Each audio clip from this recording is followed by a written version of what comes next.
What's up, movie fans? Guys, we just got a brand new installment in the Ghostbusters film series, Ghostbusters Frozen Empire. Since we just got a new installment in this franchise, I figured that this would be the perfect time to finally give you guys my thoughts on all of the Ghostbusters movies, because I've never actually done that before. So today, I'm going to be ranking all 5 Ghostbusters movies. Let's just get straight into it, starting with number 5, the worst Ghostbusters movie, Ghostbusters 2016, also known as Ghostbusters Answer the Call. I honestly don't know what the official title for this movie is, because some sources just call it Ghostbusters, but others call it Ghostbusters Answer the Call, so it's one of those two. Yeah, this is the female Ghostbusters movie from 2016, and this is basically unanimously agreed upon to be the worst movie in the franchise. I will say, however, I don't think this movie is as bad as people make it out to be, and the main reason for that is I just think the cast of this movie is fun. All 4 of the Ghostbusters in this movie are clearly having a lot of fun in their roles. They bounce off of each other really well, and there's a lot of scenes in this movie that I think are really funny because they just work really well together and they just have a lot of energy. So I think they really carry a lot of this movie. However, that's really the only compliment I can give this movie. Outside of that, I think that this movie is only really funny because of the 4 actresses and then also Chris Hemsworth.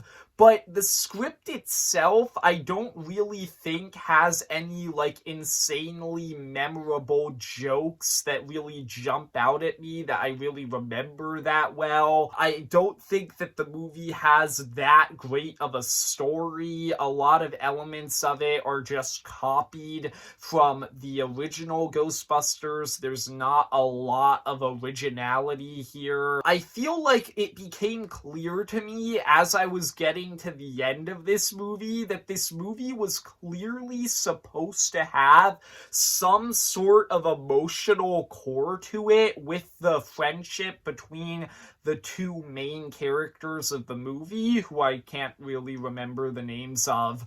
But I didn't really think that the movie did a great job at really establishing that connection and making it really that impactful. So a lot of the emotional elements towards the end of this movie didn't really hit me at all. And to top it all off, I don't even really know how to describe this issue, but this movie has some really bizarre editing that I didn't really like that much, and once again, I don't really know how to describe what I mean by that, other than just saying that there are some things that just happen way too fast in individual scenes in this movie, and it just felt really bizarre to me. So yeah, even though the 4 leads of this movie are giving it their all and there's a lot of fun to be had with them, I still think that overall the movie is not great. Number 4, Ghostbusters 2.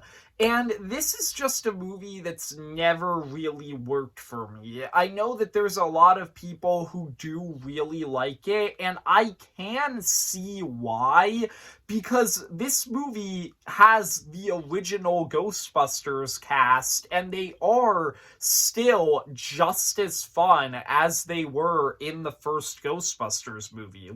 None of them have changed at all. They're just as fun in this movie. They're just as charismatic charismatic in this movie, and there are a lot of very funny scenes and jokes with them. And as a result, I do find that this movie is a lot of fun.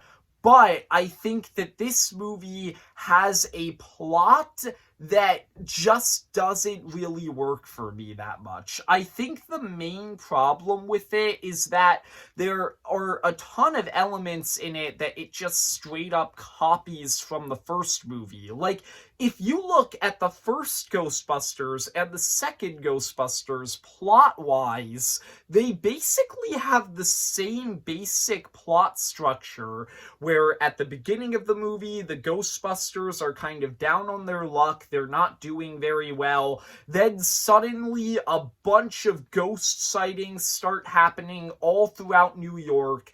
They end up becoming this organization that's helping people all throughout the city. The government still doesn't take them that seriously, but then there's this big ghost threat that happens towards the end of the movie, so the government has to rely on the Ghostbusters to protect the people of New York.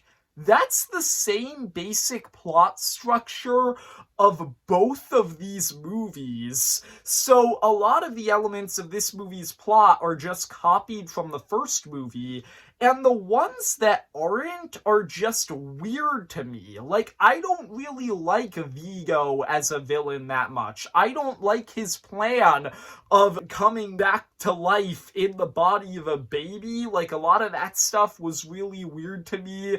And then I also didn't really like the stuff with the slime in this movie and the fact that it can influence people's emotions and get influenced by people's emotions. Like, I just thought that that was really weird and out of place, and it led to a finale where the Ghostbusters literally move the Statue of Liberty and bring it to life using positive energy.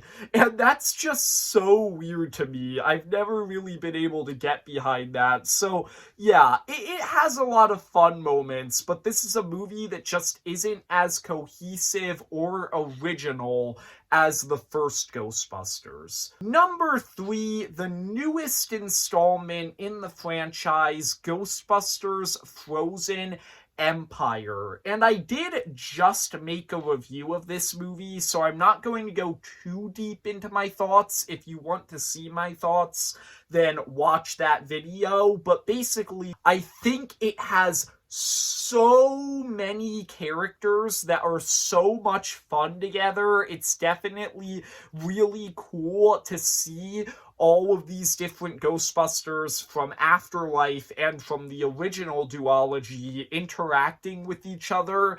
That's a lot of fun, but it has so many characters and so many concepts that it feels very overstuffed. A lot of it feels very rushed. A lot of it feels like they needed a little bit more time and a little bit more focus to develop it. I do still like a lot of elements of this movie. I think it's funny. I think the characters are really solid here. I think that this movie expands on concepts of the Ghostbusters lore in a lot of really fun ways, especially as you get to see more of what ghosts can actually do and more of like what types of ghosts there are. That's pretty cool.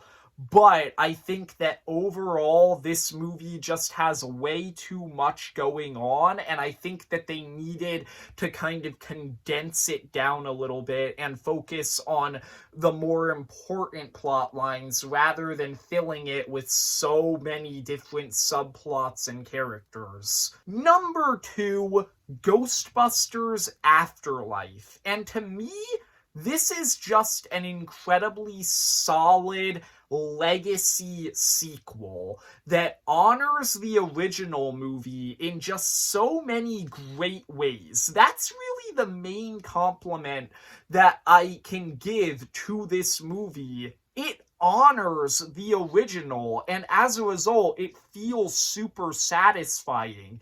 It feels super satisfying to get all of these plot beats where you get to see mini Stay Puft Marshmallow Men, or getting to see Devil Dogs again, or getting to see Gozer again, and then as you get into the final battle, getting to see the original Ghostbusters fighting ghosts again. All of that stuff is really satisfying to see, and it honors the legacy of the original in a way that I find to be just really nice. And I think that part of the reason why all of that works so well is because even though this movie copies a lot of elements from the original film, it expands on them. It doesn't just copy and paste the Gozer plotline and bring it over. It actually expands on the lore, gives you more information about the guy who, built all of these monuments to Gozer, what he really wanted, why he's been doing all of this stuff.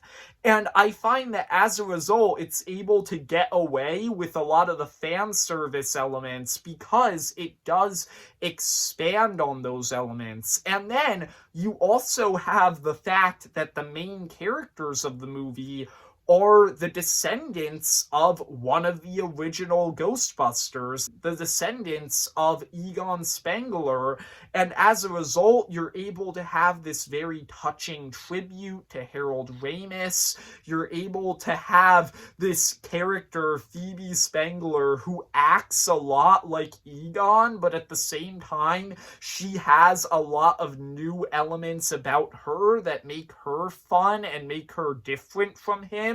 And it also creates this very powerful emotional core to the movie, since Egon had to sacrifice his family and abandon them in order to fight back against Gozer and the ghosts, and that creates this conflict in this movie that's very emotional and very powerful. You have Phoebe kind of discovering herself through all of these Ghostbusters things and learning about what her grandfather was doing, who he was. But Callie, Phoebe's mother, is kind of offended by all of that because she hated her father for abandoning her. And it creates this central emotional core that I've always found to be very powerful. It makes this probably the Ghostbusters movie with the most heart. So yeah, Ghostbusters Afterlife just has a lot of really fun things about it. The only thing that brings it, to second place, honestly, this would still probably be second place even if this wasn't there, but there is one problem that I have with this movie, which is that the first half of the movie does take a while to get going, but even so, it's still a pretty solid movie. But obviously, number one has to be Ghostbusters 1984, the original film. No other movie had any chance of topping this one. This is just one of the greatest comedy blockbuster movies ever made, just because it is so undoubtedly original and so undoubtedly funny. This movie is hilarious, and the reason for that is because it has so many unique, original, fun characters who just bounce off of each other very well. You have Peter Venkman, who's just this really sarcastic, fun character who's kind of a jerk, but you can't help but like him because of how funny and witty he is. You have Ray, who's just this incredibly overly enthusiastic, scientist who's like just really excited about all of the stuff that they're doing. You have Egon, who's just this incredibly quirky, awkward, nerdy character who's into the weirdest stuff and has the weirdest lines. And then you have Winston, who kind of functions as this straight man who's way more normal than the other three, and as a result, it's a lot of fun to see his reactions to them and how he's kind of an outsider who's helping them with all this weird crap that he doesn't understand. All of that just creates this cast of characters who are so much fun together. It creates so many hilarious, memorable scenes and lines. And then this premise where you have these crazy, weird, paranormal investigators who nobody takes seriously, and they have to fight ghosts and save the world. That's also just a really funny concept. It's very creative in the way it's done. It has so many weird elements to it that are just a ton of fun, like the Stay Puft Marshmallow Man being the giant main antagonist at the end of the movie. So yeah, this is just such a great movie, and it easily has to come in at number 1 as the best movie in the Ghostbusters franchise. So there you go, that's my ranking of all 5 Ghostbusters movies. I hope you enjoyed. If you did, leave a like and subscribe. Comment down below, what are your thoughts on the Ghostbusters movies, and what's your favorite one? And see ya, movie fans.